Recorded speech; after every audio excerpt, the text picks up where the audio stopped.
¿cómo están? Bienvenidos a esta segunda sesión de clases de criminología con un servidor, Alejandro Zapata. Muchísimas gracias por continuar, por estar en mi canal y por compartir la información. En esta sesión nos adentraremos en culturas e investigaciones científicas que con evidencia nos demuestran que estos crímenes son los primeros de la historia.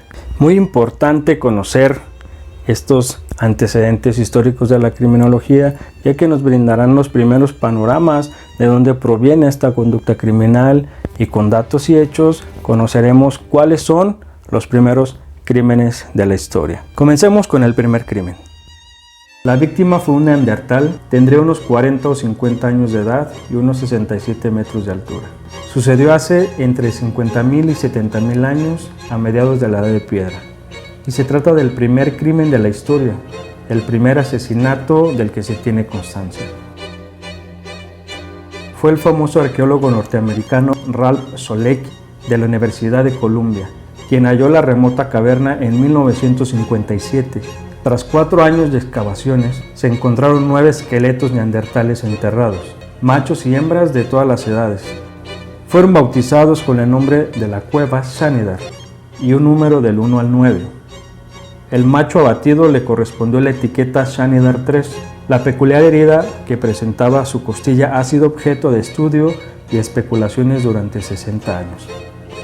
Un equipo de antropólogos evolucionistas de la Universidad de Duke, liderado por el profesor Stephen Churchill, ha resuelto el enigma tras años de investigación. A Shanidar 3 concluyen en un informe publicado por la revista The Journal of Human Evolution. Lo mató un hombre de Cro-Magnon. El arma del crimen, una lanza de madera con afilada punta de piedra.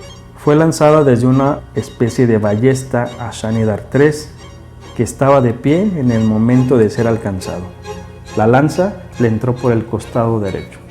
Utilizando las más modernas técnicas de la medicina forense, Stephen Churchill ha conseguido determinar que la herida Shanidar 3 fue a causa casi con total seguridad por un proyectil impulsado a gran distancia. El hallazgo de Churchill es la primera evidencia clara del homicidio de un neandertal a manos de un ser humano.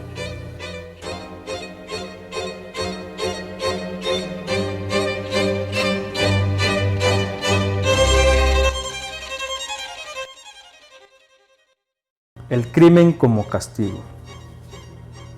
China. La primitiva legislación china también estaba imbuida de un carácter sagrado, y las penas terrenales eran seguidas de castigos de ultratumba. En el derecho más antiguo de China, contenido en el libro de las 5 penas y formado en tiempos del mítico emperador Seiné, predominaba la venganza y el talión. La pena de muerte se imponía en público y con fin de escarmiento y purificación, y se ejecutaba por decapitación, horca, descuartizamiento y entierro en vida. Las otras clases de penas eran rutilantes o de marca. Egipto. Las primitivas leyes penales del antiguo Egipto se hallaban reunidas en los libros sagrados, que aun cuando no han llegado hasta nosotros, han dejado algunas huellas de su contenido. Dichas leyes estaban impregnadas de un alto espíritu religioso. El crimen era ofensa a los dioses y las penas más crueles se imponían por los sacerdotes. Esto como delegación divina para aplacar la divinidad. Los más graves delitos son los que lesionan a la divinidad. Los atentados contra los faraones, la complicidad en estos atentados, la desobediencia, las ofensas al faraón y sus familiares, el perjurio y el homicidio eran estimados delitos de alta gravedad. Se aplicaba el talión simbólico. Al espía le cortaban la lengua, al estuprador los órganos genitales y a la mujer adúltera la nariz. Como penas para otros delitos existían trabajos públicos en las minas y la esclavitud. Roma.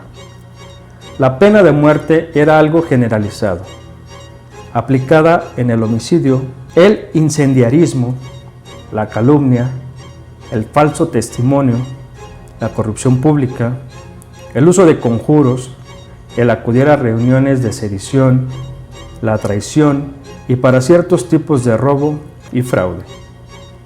Los tipos de ejecución incluían la hoguera, la crucifixión para el uso de la magia en el cultivo, la decapitación, el ser lanzados desde la roca Terpeya para castigar al falso testimonio y la ejecución por fieras salvajes.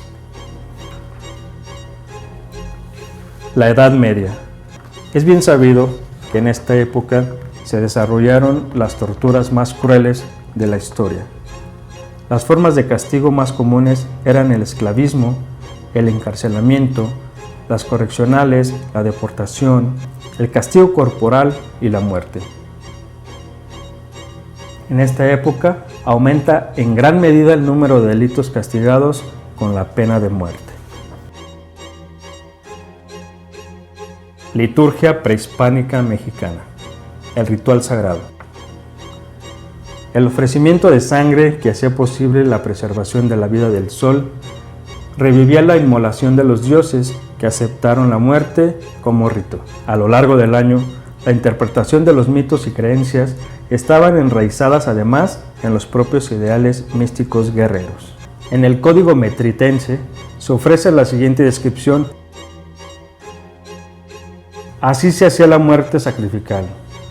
Con ella mueren el cautivo y el esclavo. Se llamaban muertos divinos, así lo suben delante del Dios. Lo van cogiendo en sus manos y el que se llamaba colocador de gente le acostaba sobre la piedra del sacrificio, colocando en ella quien iba a morir. 4 hombres lo estiraban de sus manos y pies. Estando de este modo tendido, se ponía ahí el sacerdote sacrificador con el cuchillo que debía abrir el pecho. Le arrancaban primero su corazón cuando aún estaba vivo, aquel a quien había abierto el pecho. Tomando su corazón, se lo presentaba al sol. Tal forma de sacrificio recibía el nombre de Tlacamachtitli, que significa muerte sacrificial.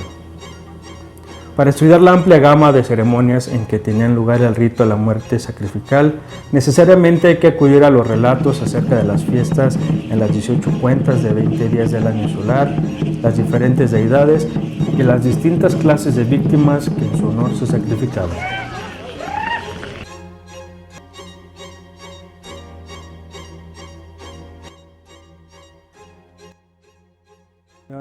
Aquí termina nuestra segunda sesión de clases de criminología con un servidor, Alejandro Zapata. Muchísimas gracias por compartir esta información. Si eres nuevo en este espacio, suscríbete y deja un comentario, ya que eso me ayudará a compartir el mejor contenido y la mejor información.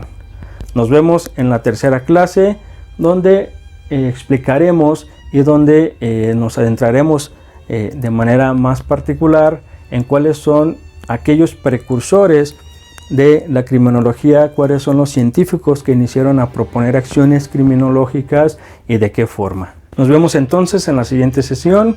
Hasta la próxima. Muchas gracias.